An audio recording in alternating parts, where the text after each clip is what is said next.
Is Friday the 13th truly an unlucky day? Well, the concept has been around going all the way back to the Middle Ages and has persisted over the centuries across several cultures, so it must be. And whether you believe in the superstition or not, the people on today's list certainly do now. That is, if they made it out. Here are 5 shocking Friday the 13th mysteries. Number 5. The real Friday the 13th killer. At 23 years old, David McGreevy was living at his friend's home on Gillam Street in Worcester, England, because he no longer wanted to live with his folks but couldn't afford a place of his own. He was just another young man trying to find his way in the world, and he paid his rent, so to speak, by helping the couple he lived with, Clive Ralph and his wife Elise, by babysitting their 3 young children whenever they needed it, and occasionally cooking dinners here and there. And he was good at it too.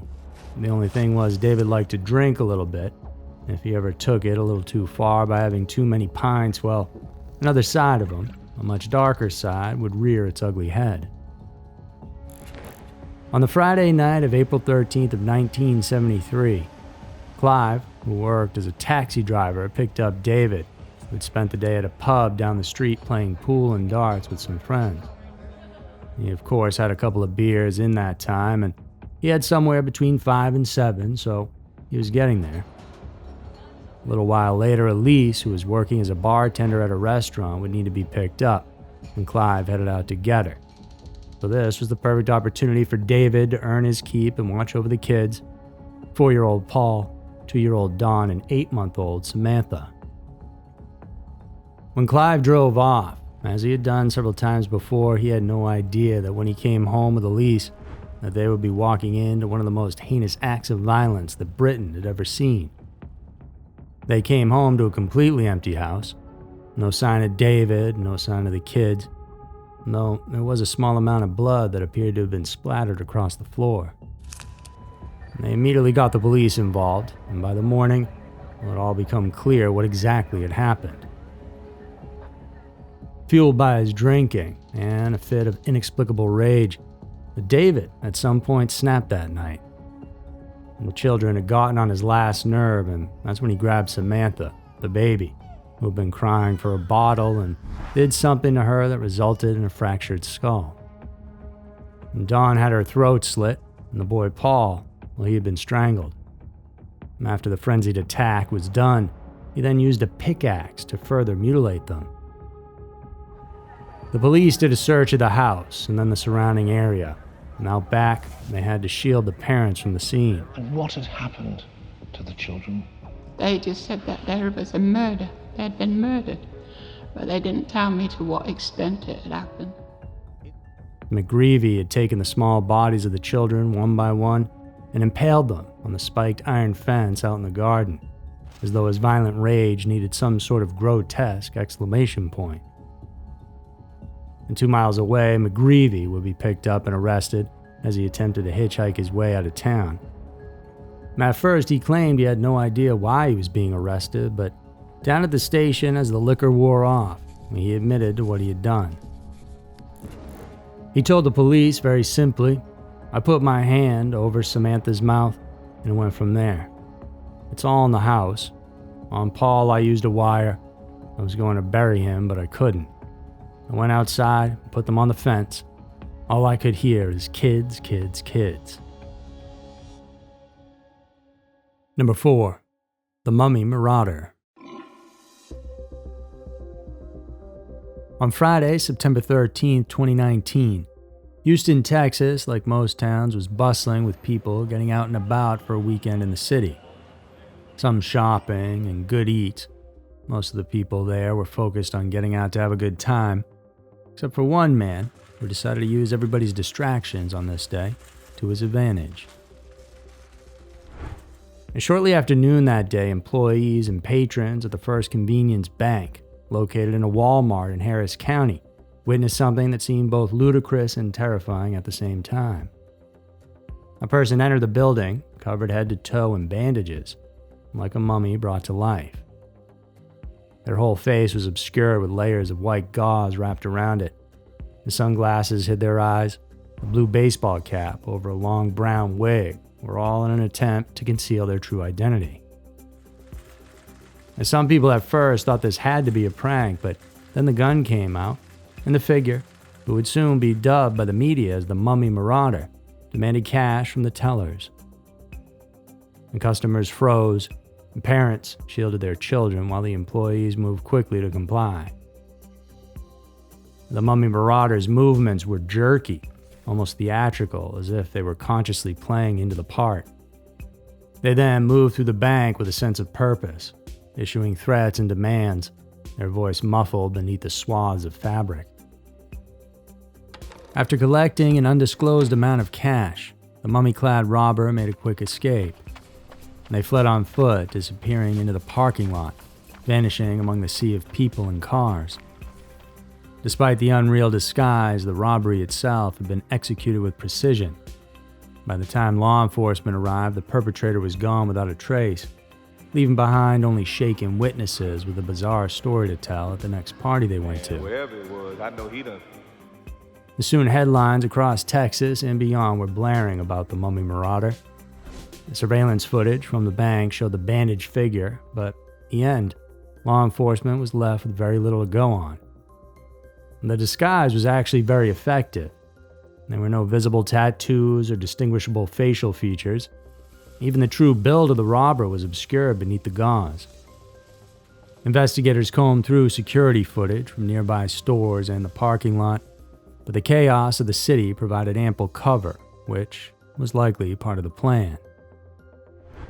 Despite the FBI's involvement and large cash reward offered for information leading to the mummy's capture, well, this case still remains unsolved.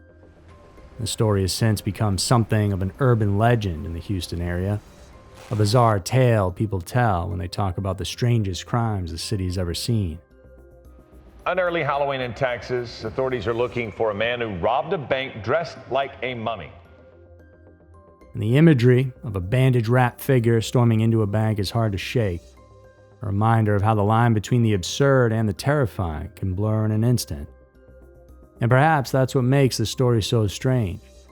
The idea that beneath the layers of medical gauze, the Mummy Marauder could be anyone.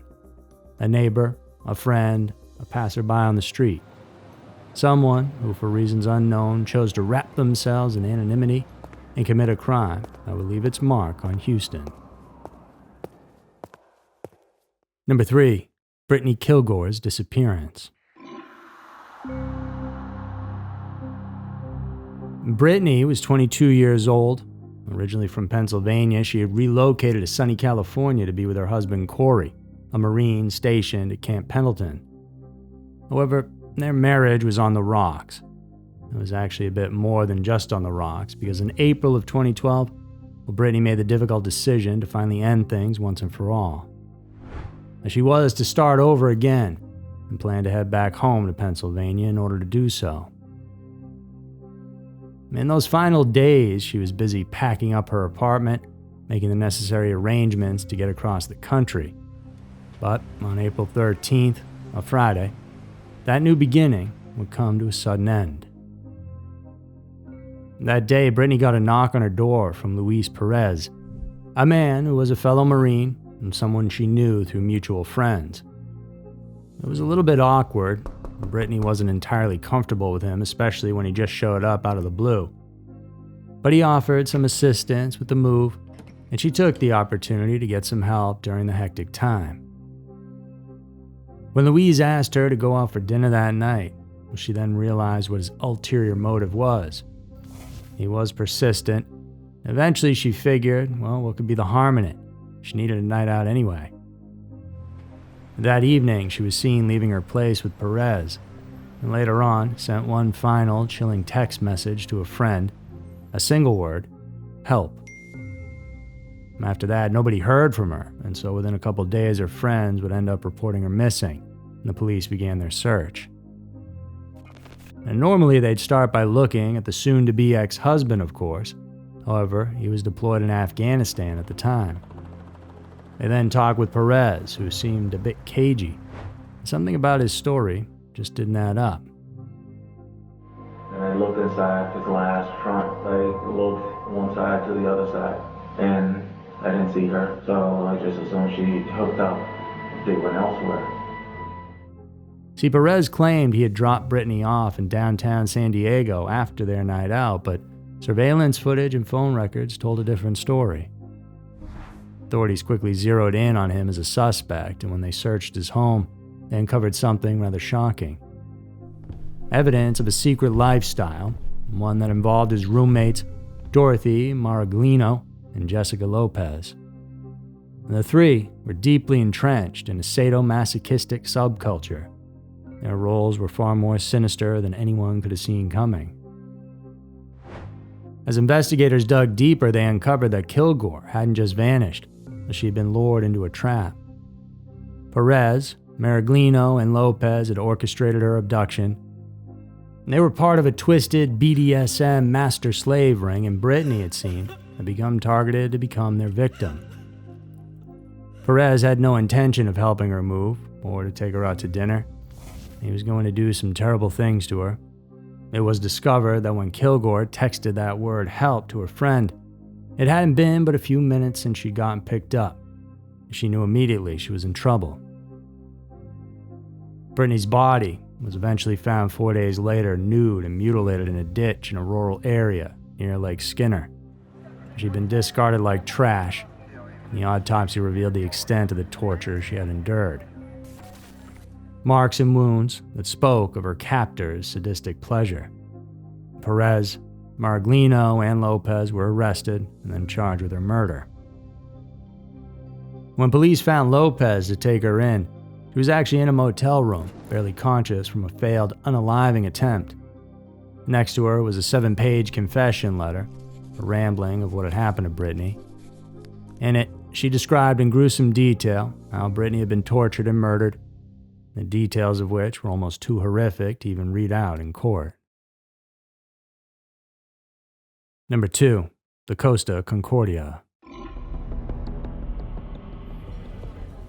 It was supposed to be a night of luxury, filled with fine dining and champagne to go along with some breathtaking views of the Mediterranean Sea. But for the passengers of the Costa Concordia cruise ship, the evening of Friday, January 13th of 2012 quickly transformed into an absolute nightmare. A captain's recklessness, a tragic mistake, and then a battle for survival on the open sea as the vessel sank into the depths. The Costa Concordia was what you would call a floating palace. A ship over 950 feet long, equipped with lavish restaurants, pools, and theaters. Everything designed to ensure that the 4,200 souls aboard would be more than comfortable and have the experience of a lifetime. But all that changed when Captain Francesco Schettino made a decision that night that was not protocol. He was going to perform a risky sail-past salute to the island of Giglio, something he'd done before, but never this close, never this carelessly. It was a cold January night, and the passengers were enjoying their dinner and sipping their vino. Everything was perfect except for the fact that in a few short minutes, they'd be fighting for their lives, and some of them would make it. 9:45 p.m., the Costa struck an underwater rock formation just off the coast of Giglio, and they had come too close to shore. And the impact tore a massive 174-foot gash into the hull, and within minutes, the ship began taking on water, slowly listing to one side. An absolute panic erupted as lights flickered, plates and glass shattered, and the once vibrant atmosphere just turned to chaos.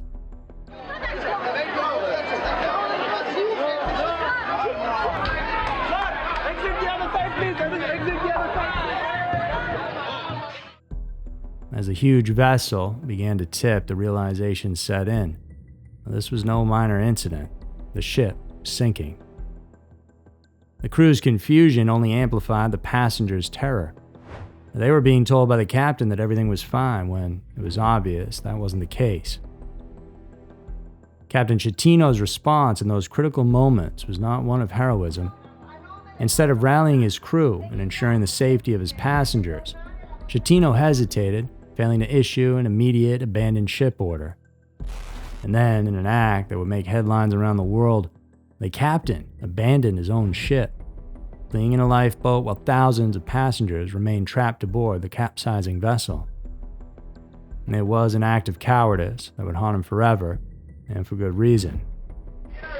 Guardi, Schettino, che lei si è salvato forse dal mare, ma io lo porto veramente molto male. Faccio passare l'anima di guai. Vado a bordo. In the face of the captain's negligence, it was the passengers and some of the brave crew members who took action, guiding each other through the pitch-black corridors towards the lifeboats that had become their only chance of survival.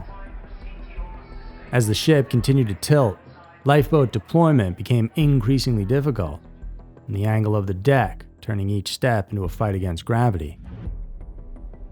As some passengers were forced to leap into the frigid waters below, clinging to whatever debris they could find in the freezing darkness.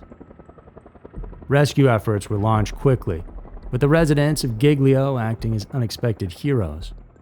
And they opened their homes to the soaked and terrified survivors, providing warmth and shelter as the scale of the disaster became clear. In the end, 32 people lost their lives that night, 5 of whom were crew members.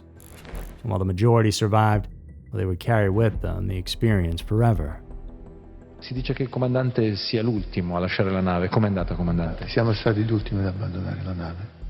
Bisogna anche in un momento particolare avere il potere decisionale e capire con freddezza qual è l'alternativa migliore, come infatti credo che quasi tutti sono stati tratti in salvo.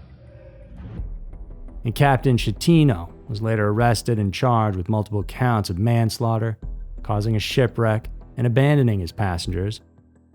During the trial, he attempted to shift blame, claiming he had fallen into a lifeboat, but the evidence was damning. In 2015, Schettino was sentenced to 16 years in prison, a small price to pay for the lives lost. Number 1. Candy Montgomery. Behind every single perfect-looking suburban home, within it lies at least one secret. Most are mundane, but some are vile, sinful, and even murderous. On Friday, June 13th of 1980, Betty Gore, a school teacher and mother of 2 young children, was found brutally murdered in her home. When I say brutally, I'm talking being struck 41 times with an axe. The entire right half of her face was missing. The sheer savagery of the attack had investigators thinking that a psycho killer must be on the loose. But the further they dug into the case, one name kept coming up: Candy Montgomery. Candy was Betty's friend. They had met at church and their kids often played together. In fact, on the day of the murder, Candy had headed over to Gore's house to pick up a bathing suit for Gore's daughter, who had slept over their house the night before and wanted to go swimming. Seemed simple enough, however, there was one little crinkle in this whole situation, and that was that for the past year, Candy had been having an affair with Betty's husband, Alan. I guess it was your classic suburban scandal, 2 people feeling trapped in their mundane lives, seeking excitement outside the bounds of their marriages. And Candy had initiated the affair with framing it almost like a business proposal, and they would meet once in a while, share their frustrations, and get what they both craved, an escape. The day Betty died, Alan was out of town. When Candy went to the Gore house, she claims, when Betty confronted her about the affair. Confrontation that started as verbal then turned physical. Candy says that Betty had attacked her first, wielding the axe in a fit of fury, and she then got a hold of it, and in an act of self-defense, murdered Betty right there in the house. But remember, there were 41 axe wounds on Betty's body. That's a lot of whack, so kind of hard to ignore. Candy never denied what she had done, but her story led many to question it. Now, how could self-defense lead to such an extreme and prolonged attack? And why didn't Candy call for help after? Instead, she cleaned herself up and went about her day. She left Betty's infant daughter alone in the house for the next 13 hours until neighbors found her crying in her crib in her own filth. And Candy brushed it all off, even attending her daughter's school performance that evening. You have the right to remain silent and not say anything. You understand that? The trial that followed was a sensation, and Candy, the suburban mom with a sweet name and an innocent face, was now accused of one of the most brutal murders Wiley, Texas had ever seen. The defense leaned heavily on her testimony, and they painted her as a victim of circumstance, a woman who had been pushed too far and who acted out of fear of her own life. The key turning point in the trial came when Candy took the stand herself. She described how Betty had confronted her about the affair, and how in the midst of their argument, she heard Betty utter the words, "You can't have him." It was then that Betty allegedly went for the axe, and everything after that became a blur, a frenzied fight for survival. But what made the trial truly infamous was the introduction of a controversial defense, hypnosis. The Cindy's defense team brought in a psychiatrist who claimed that Candy had suffered a dissociative reaction during the fight, brought on by repressed childhood trauma. And they argued that she had acted without conscious thought, that she had snapped under the weight of years of emotional suppression, hence why she became so violent. It was a risky defense, but it actually worked. The jury found Candy not guilty of murder. She walked away a free woman. Well, I've been here for almost the whole trial, and I can't believe it. Everybody's in shock. And so there were 5 shocking Friday the 13th mysteries. Hope you all have a good day and night the next time the calendar aligns with 13 and Friday. Thank you so much for tuning in today. You stay safe out there. I'll see you soon.